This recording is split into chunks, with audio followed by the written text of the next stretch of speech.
People are always asking me about going to Disney or taking a cruise out of Florida, but there is one question that I get over and over again from people planning to travel here, and that is, we are thinking of extending our cruise vacation or extending our Florida trip and going to the Keys. Where should we go?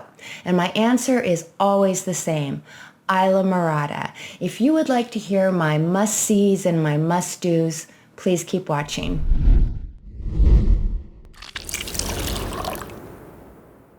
Hello everyone, welcome back to Freshly Squeezed Travels. I hope you are having a splendid day, and if you're new here, welcome. My name is Kim. If you like traveling videos, please give this a thumbs up and consider subscribing. I do Disney videos, I do cruising videos, and Florida travel videos, and I would love to have you as part of my traveling party. Today I'm going to tell you all about one of my favorite places in the world, a little slice of paradise called Islamorada. Now, I love all of the Florida Keys. They all have their charms, but Islamorada is my favorite. It is less touristy and less busy than Key West, and I find it much more charming than Key Largo. And there is a lot to do there, really something for everyone. Islamorada is actually comprised of 6 different islands, and it's about an hour or an hour and a half south of Miami. Islamorada is known as the sport fishing capital of the world. So if you enjoy fishing or you enjoy boating, this place is for you. So my first recommendation is a place you might want to consider staying, the Pines and Palms Resort.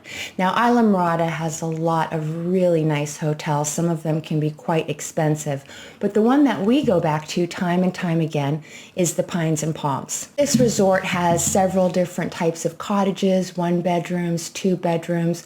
They are not fancy, but they're adorable and they're very, very comfortable. The resort is on the ocean side, so it is right on the water. They have kayaks and bikes that you can use, and they also have a pool and a pool bar. On the weekends, they have live music at the pool bar during happy hour. We've had a lot of fun there. I think one of the reasons I fell in love with Pines and Palms is that at the pool bar, they actually have a wine list, and it's a really nice wine list. I thought this was so interesting because typically at bars in the Keys, you're lucky if they can find the jug of wine.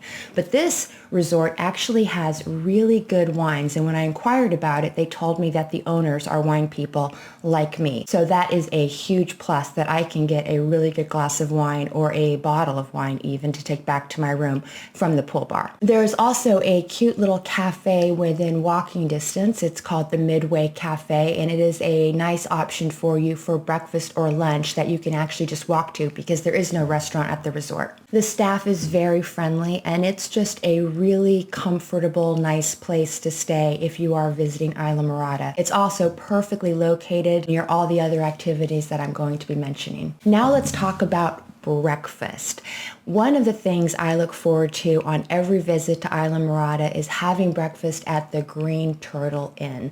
This is a historic restaurant. It has been there since the 40s, and it is charming and fun, and they have the best breakfast on the island. I love their breakfast burrito in particular. The Green Turtle was also featured on Food Network's Diners, Drive-Ins, and Dives, so if you are a fan of guys, you're going to want to stop in. Side note, but right down the street from the Green Turtle, there is another restaurant that was featured on Food Network, and that is called the Shrimp Shack, and it is a good option for lunch, but it was also featured on Diners, Drive-Ins, and Dives, so you may want to pay that one a visit too. My next recommendation is to see the Tarpon, and there are 2 places that you can go to do this. The first is the Islamorada Fish Company.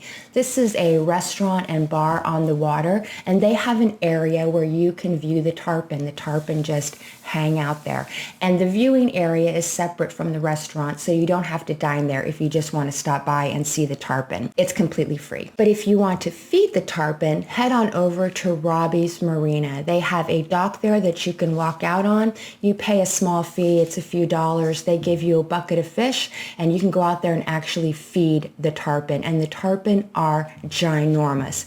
Just a word of caution, be very wary of the pelicans. They are super aggressive and will go after your fish. Next, visit a brewery. Islamorada has two breweries that you can visit, the Islamorada Brewery and the Florida Keys Brewing Company. Both of them are a lot of fun and very cute. They both have adorable beer gardens, and it's a great place to spend an afternoon. They also both have food trucks with absolutely delicious food, and sometimes they have entertainment at night. They both have tasting rooms where you can enjoy a flight of beer or a cocktail. If you're a wine person like me, don't worry, I've got you covered. The Islamorada Wine Company is a gem, and it is one of my favorite spots to visit when I go there. Don't let the outside fool you. It's in kind of a nondescript strip mall.